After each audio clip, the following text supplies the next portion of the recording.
Le lieutenant Kelly Ondobia est désormais, ou plutôt de nouveau, un homme libre.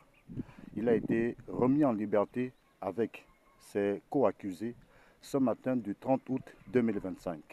Tout un symbole parce que ce jour est commémoré pour la seconde année consécutive le jour ou le coup de la libération. De sa première prise de parole, on sent une joie mesurée et cela peut se comprendre. Privé de liberté pendant 7 ans, injustement, d'abord condamné à perpétuité, puis la peine a été réduite à 15 ans. Dans ses premiers mots, le lieutenant Kelly Ondobia n'est pas avare de remerciements envers toutes les personnes qui, de près ou de loin, peuple gabonais, bonne volonté, jusqu'au président Brice Clotaire Oligui, qui auront joué un rôle de près ou de loin jusqu'à ce que, ce matin, il soit enfin de nouveau un homme libre. On l'écoute. Bien, avant tout propos, j'aimerais rendre un vibrant hommage à mes hommes, tombés le 7 janvier 2019 pour la défense des intérêts supérieurs de la nation et la restauration de la dignité du peuple gabonais. Ils en ont payé le sacrifice suprême.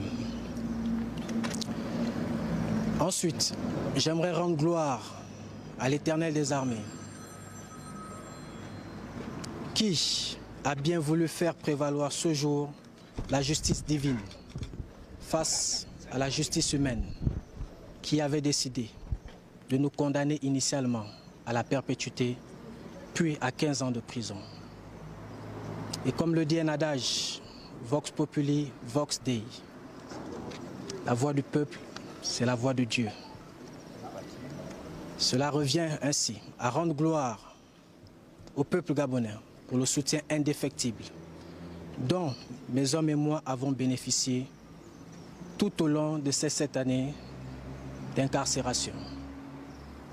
Enfin, j'aimerais exprimer ma profonde gratitude à ces hommes qui ont été des instruments de Dieu, des instruments du peuple gabonais pour qu'émane ce jour de justification, en tête desquels le président de la République, chef de l'État, chef suprême des forces de défense et de sécurité, M. Brice Clotaire Oligui Nguema. Sans oublier l'honorable Lionel Ella Engonga, président de l'ONG SOS Prisonniers. Sans oublier mon compagnon d'infortune, Elvin Balakobam, pour leur soutien. Je ne manquerai pas également d'exprimer ma profonde gratitude à l'égard de ceux que j'ai affectueusement baptisés les anges gardiens de la prison centrale de Libreville. Il s'agit du personnel de la sécurité pénitentiaire qui n'ont ménagé aucun effort afin de sauvegarder mon intégrité physique et morale face à toutes les menaces qui pesaient sur ma vie durant ces années d'incarcération et d'isolement. Je vous remercie.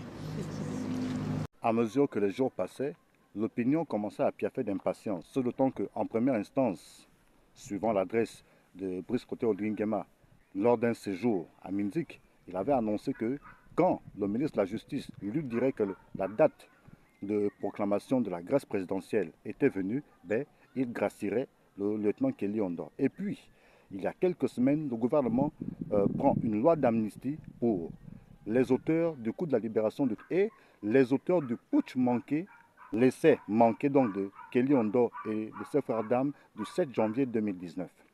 On s'était dit que dans la foulée, Kelly Ondobia sortirait de suite de prison. Mais des jours ont passé, des semaines, et l'opinion commençait à piaffer d'impatience. Nous en avions d'ailleurs parlé dans une dernière vidéo consacrée au sujet. Et puis, voilà donc que ce matin du 30 août 2025, le lieutenant Kelly Ondobia, natif de Minzik dans le Wellington, est libre. À ce stade, tout ce que l'on peut souhaiter au lieutenant Kelly Ondobia, c'est de retrouver sa famille, de prendre un temps de recueillement, un temps de réflexion, un temps pour prendre des décisions clés, des décisions primordiales, des décisions nécessaires pour son devenir.